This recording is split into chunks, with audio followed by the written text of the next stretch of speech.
Assalamualaikum warahmatullahi wabarakatuh. Apa kabar teman-teman semuanya? Semoga sehat selalu.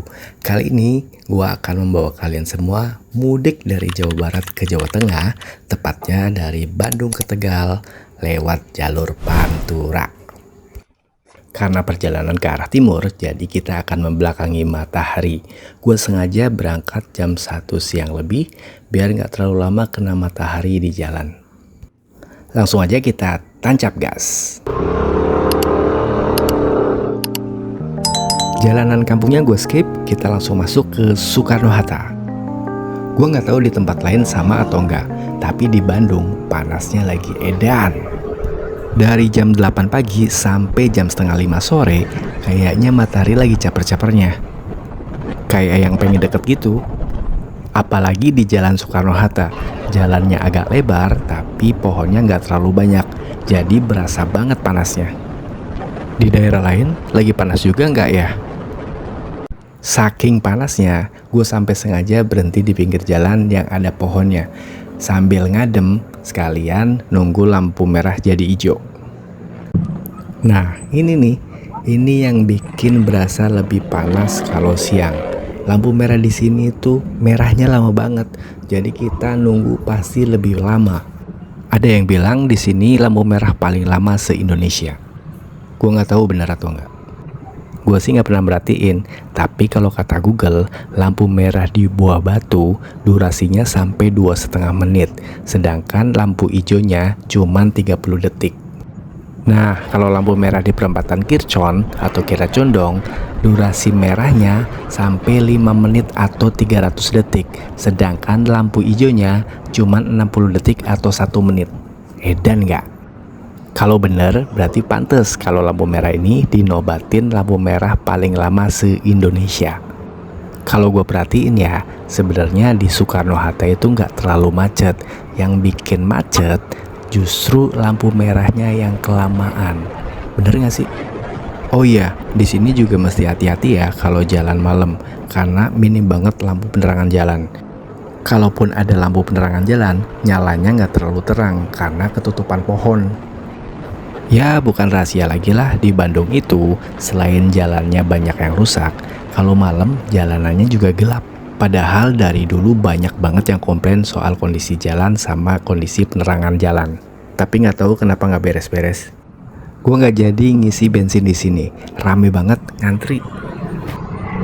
Kita isi bensin nanti di depan aja ya. Oke, kita isi bensin dulu. Pas banget sepi nih.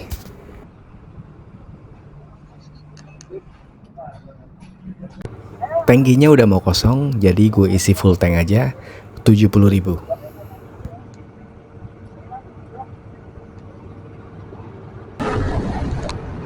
Sekarang udah masuk Jatinangor, jadi udah lepas Bandung ya. For your information, di Jatinangor ini ada 3 universitas negeri yang lumayan gede. ITB, Unpad, sama STPDN ada di Jatinangor. Dan Jatinangor masuknya ke Kabupaten Sumedang. Ngomongin soal Sumedang, kalau kata gua, Sumedang itu kota yang underrated loh. Maksudnya, di Sumedang itu banyak banget spot-spot yang bagus. Jalanannya juga bagus-bagus, enak banget buat motoran. Kotanya juga bersih.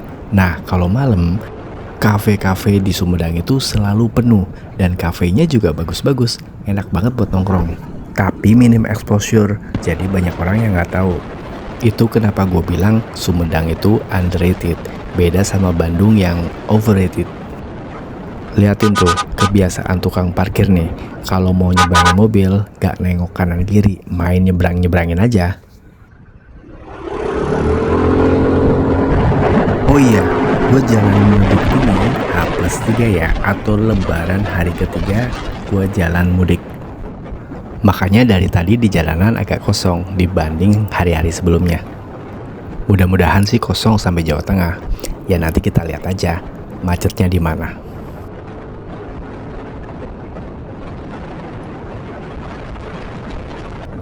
Sekarang udah masuk di wilayah Cadas Pangeran. Lu lihat sendiri kan, jalanannya enak banget. Aspalnya bagus, suasananya adem, mantep pokoknya buat motoran. Di sebelah kanan jalan banyak warung-warung tempat istirahat atau buat tempat ngopi sekedar buat nikmatin pemandangan.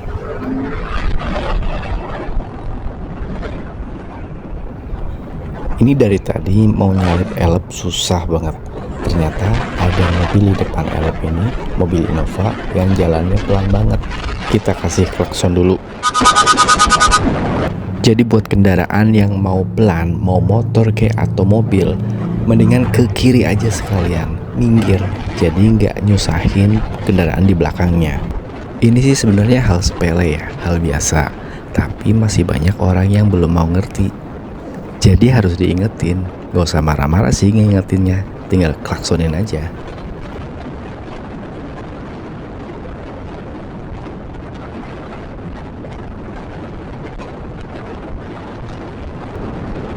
Aspal di jalur ini relatif bagus ya.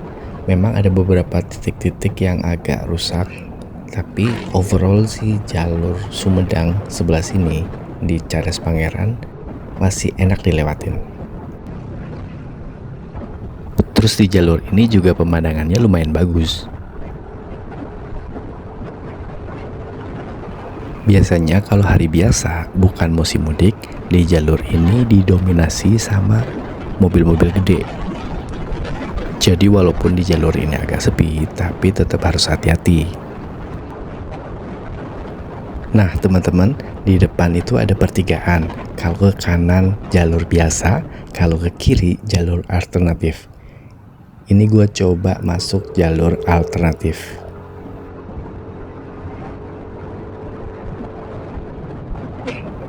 Jalan di sini agak sempit tapi mulus. Kayaknya masih banyak yang belum tahu jalan ini. Jadi jalur ini dibikin buat ngurangin kemacetan di jalur yang biasa. Kalau jalan yang tadi, karena itu jalan utama, jadi agak padat, terus lebih muter dikit. Nah, kalau jalan ini, ruasnya agak sempit, sepi, tapi motong jalan, jadi lebih cepet.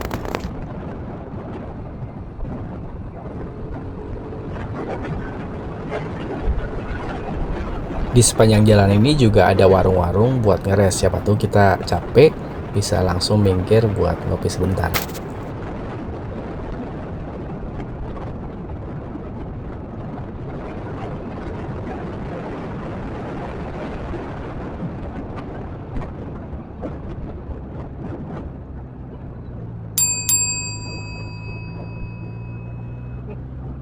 Ada motor.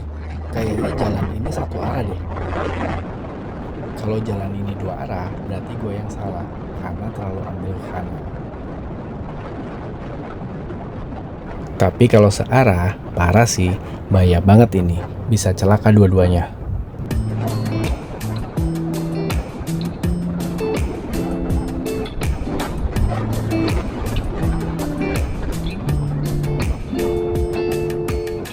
Nah, sekarang kita udah ketemu lagi jalan yang tadi.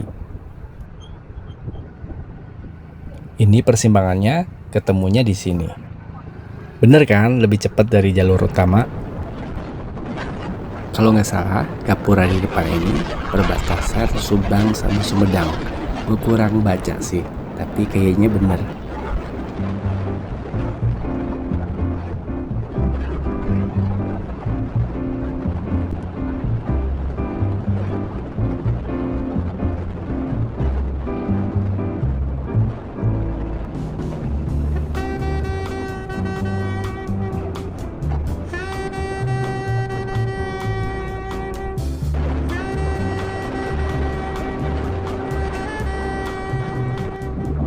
Masuk ke Sumedang Kota, mulai ada titik-titik kemacetan. Biasanya kemacetan ini penyebabnya karena banyak mobil yang parkir atau keluar masuk ke rumah makan. Wajar sih, namanya juga lebaran. By the way, perjalanan mudik kali ini gue pakai motor Yamaha NMAX Neo S. Kalau tahun lalu gue masih pakai Vespa LX 125. Oh iya, buat teman-teman yang mau lewat jalur Sumedang ke Majalengka harus hati-hati di jalan ini. Karena di jalan ini jalan yang lagi gua lewatin, kelihatannya aspalnya bagus, tapi bumpy banget alias bergelombang. Jadi hati-hati deh, jangan ngebut dari atas ke bawah ya. Slow aja. Kalau bisa ambil sebelah kanan.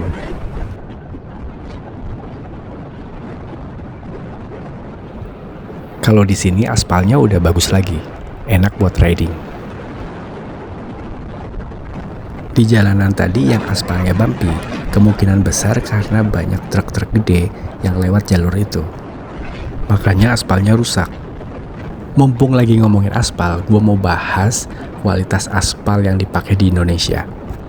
Kita semua pasti sering ngalamin nih, kalau kita lagi jalan, entah itu pakai motor atau pakai mobil, pasti kita ngerasain sendiri. Kondisi aspal di jalan sebelah kiri pasti lebih jelek dibanding kondisi sebelah kanan.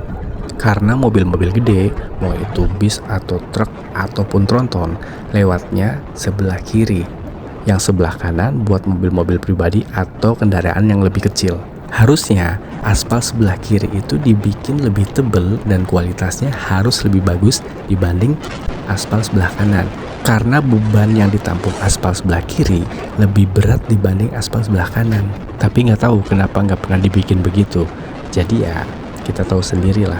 Dari dulu sampai sekarang kondisi aspal sebelah kiri pasti lebih jelek dibanding sebelah kanan. By the way, udah nyampe rest area nih. Ini rest area andalan gua tiap kali gua lewat jalur ini. Tempatnya adem, terus di belakang warung-warung ini ada sungai, namanya Sungai Cimanuk. Sungainya gede banget. Enak banget buat istirahat. Oh iya, satu lagi, kalau di sini wajib minum kelapa muda.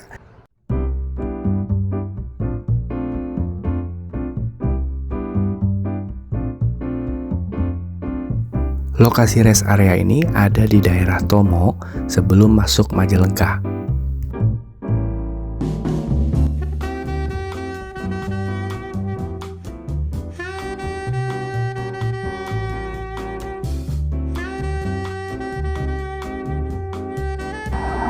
Ini liatin guys, kelapa mudanya mantap banget.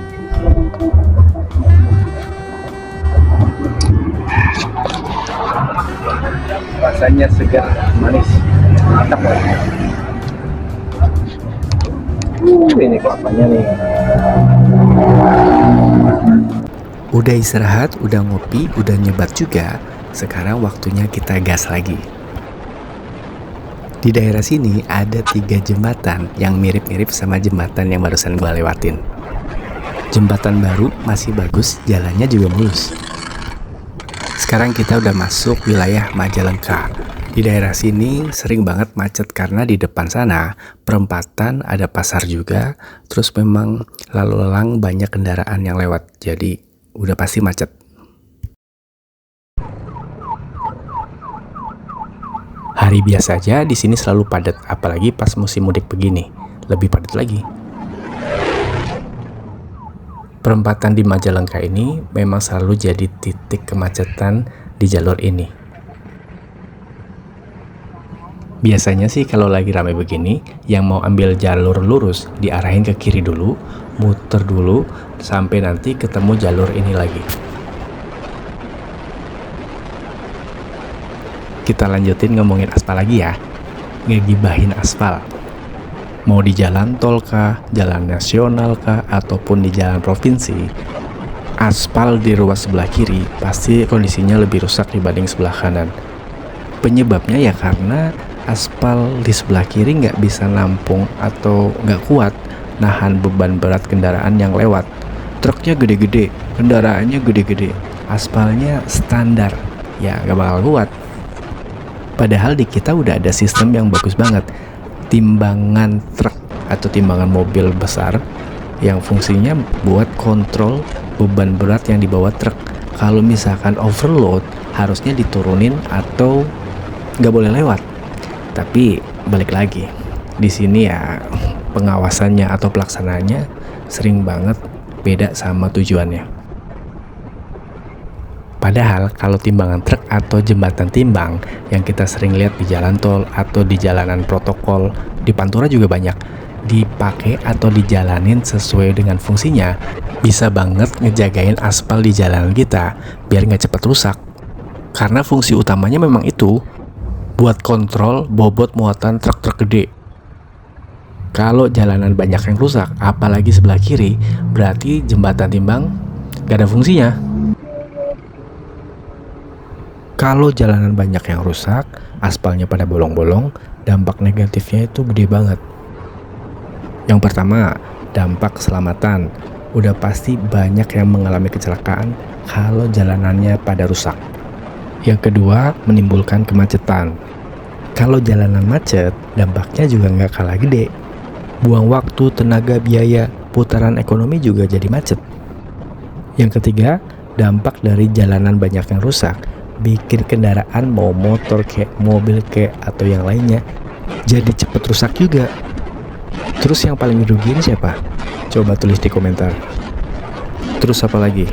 Dampak dari banyaknya jalan yang rusak. Ada yang mau nambahin? Ini mah sedikit ngeluarin unek-unek aja ya. Karena gue pengguna jalan, sering naik motor, naik mobil. Jadi kalau banyak jalanan yang berlubang, dampak negatifnya berasa banget ke gua. Jadi buat bapak ibu pemegang kekuasaan dan pembuat kebijakan, tolonglah diperhatiin kualitas jalanannya di wilayahnya masing-masing. Kalau jalanannya bagus dan lancar, semua urusan juga jadi lancar. Saking pentingnya kualitas jalan raya, sampai-sampai ada yang bikin quotes. Lalu lintas di jalan raya, cermin budaya bangsa. Terus ada satu lagi, suatu negara bisa dibilang negara maju atau negara tertinggal bisa dicek dari kondisi jalan rayanya. Jadi kalau di Indonesia jalanannya banyak yang berlubang, ancur-ancuran, berarti negara Indonesia negara yang maju atau tertinggal. Teman-teman, sekarang gue udah masuk kota Cirebon. Duh, padat banget. Lalu lintas terpantau padat meratap. Mepet banget. Sama kayak di Majalengka tadi, macet di Cirebon ini juga karena banyak orang-orang yang cari makan di pinggir-pinggir jalan ini. Kota Cirebon kan lumayan terkenal juga soal kulinerannya. Salah satunya ini nih, empal gentong Haji Aput. Cabangnya banyak banget di Cirebon. Teman-teman, ada yang pernah nyicipin empal gentong nggak? Langit udah mulai gelap, bentar lagi masuk sholat maghrib. Gue putusin di depan berhenti buat istirahat, sekalian sholat maghrib dulu.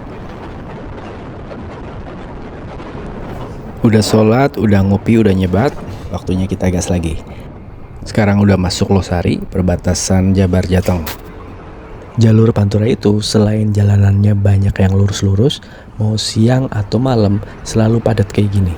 Jadi buat teman-teman yang mau coba lewat Pantura, harap hati-hati ya. Mungkin ini juga alasan kenapa nggak banyak anak-anak motor touring lewat jalur Pantura. Lebih milih lewat jalur selatan yang jalannya banyak belok-beloknya, lebih adem, terus pemandangannya juga lebih bagus. Jadi lebih cepat bosan kalau lewat Pantura.